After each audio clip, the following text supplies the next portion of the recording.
So It is one of the biggest horror movies in the entire world and potentially one of the best that I've ever seen. It's just filled with graphic deaths and jump scares that honestly still scare me to this day. And now of course with the new TV show that has just dropped, I'm sure that we're going to see a hell of a lot more messed up stuff, unlike anything that we have actually seen up to this point. So in light of this new release, I'm here to go back through all of the deaths that we have seen up to this point to hopefully prepare us for what's to come in the coming weeks from this new TV show. So of course, with all that said and without wasting any more of your time, let's just jump right into the very first death that was ever seen in the It movies. And it's a death that might just be one of the most famous and well-known deaths in the entire world. It's of course none other than the death of dear old Georgie, who was out playing in the rain one day with the paper boat that his big brother made for him. Here we see that after it went into the sewer, Pennywise himself reached out to Georgie and ate his arm, before then pulling him into the sewer and completely devouring him from head to toe. A death that honestly still haunts me to this day, and one that I don't think I will ever truly forget about until the day that I die. But now we then move over to the Hanlon Ranch, where we see this random sheep get shot through the head by William Hanlon, after Mike himself refused to do so. It was a pointless and unimportant death of just an animal, but one that was also used in that moment to highlight Mike's inability to kill any living thing, which was an important trait to know about for the understanding around his character and the progression that he would go through.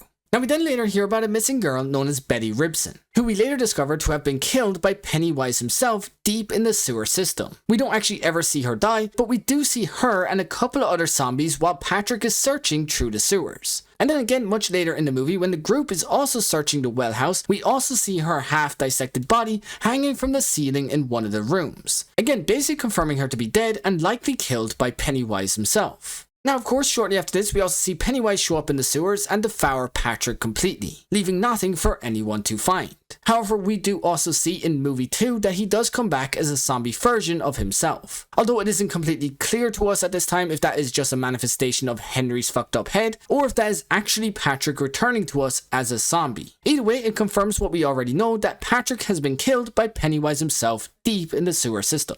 Now much later we're also told about another missing boy named Eddie Corcoran, who again we don't actually see die. However, we do see in this scene Pennywise eating the arm of a small boy who is believed to be Eddie Corcoran. Again, a pointless, unimportant scene, but one that basically confirms Eddie's death at this moment in time. Now we then see that nutjob Henry Bowers, under the orders of Pennywise himself, stab and kill his own dad with a switchblade. You see, in this moment he stuck it through his dad's neck and watched as he bled out right in front of him. And while that may seem like a bit much on Henry's part, I do however see it as a fairly deserved death, as his dad all throughout the movie was shown to be a grade A asshole who did nothing but abuse his own child both emotionally and physically. And we then see a little later on after this that he also did the same thing to his supposed friends Belch and Fig. However, because this was also a deleted scene from the original movie, it is considered highly debatable if this is truly a part of the canon story or not. But just in case you yourself consider it a part of the story, I will add it to this section of the video before moving on to the final death scene in the entire movie. Which of course are the deaths of around 20 or so kids that are floating in the air after having their souls sucked out and eaten by Pennywise himself. We never truly see any of these kids directly die in this moment, but it is confirmed later on that each of them are dead and just floating there to be eating at a later date. Now with that, that marks every death in the first movie. However, following this, we have the second movie, which of course comes with a hell of a lot more deaths for us to cover. With the first death on our list and the first death in that movie being the death of a random guy named Adrian, who was out with his boyfriend one day when he got jumped and beat up by a pile of hillbilly gangsters. Following this, Adrian got thrown into the river where Pennywise himself pulled him out before then deciding to eat his heart right out of his chest as his boyfriend just watched helplessly and unable to do anything to stop Pennywise at all.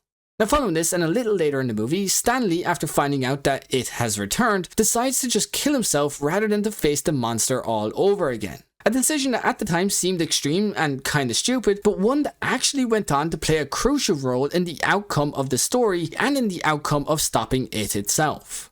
But now to just move back over to Derry itself, we get a flashback where we see the sewer system explode with multiple bodies being washed up, with none other than Henry Bowers himself also being among them and being confirmed still alive at this moment in time. We then move back over to present day where we see a young girl named Vicky get tricked and eaten by Pennywise underneath the stands of a baseball game. It's a quick death and a quick moment, but one that really did scare the life out of me the very first time that I saw it. Now we then move back over to Henry Bowers, who is currently in present day inside an insane asylum. Here we see that as Henry is planning his escape from the building, that he uses the switchblade that was given to him by Pennywise to stab and kill one of the inmates. A scene that basically alerts us that it isn't the only thing that the Losers Club now has to watch out for, as Henry is back on the scene and ready to kill again. Following this, we later see Pennywise track down a boy named Dean, who after winning a race to break the glass against Bill manages to eat and kill the young boy, leaving Bill to feel absolutely worthless and useless once again,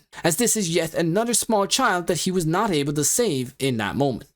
We then move back over to a fight between Mike and Henry himself, where as Henry was about to kill Mike, Richie showed up and saved the day, by stabbing Henry through the back of the head with a medieval axe that he found on the floor of the museum, marking one of the most creative deaths in the show so far.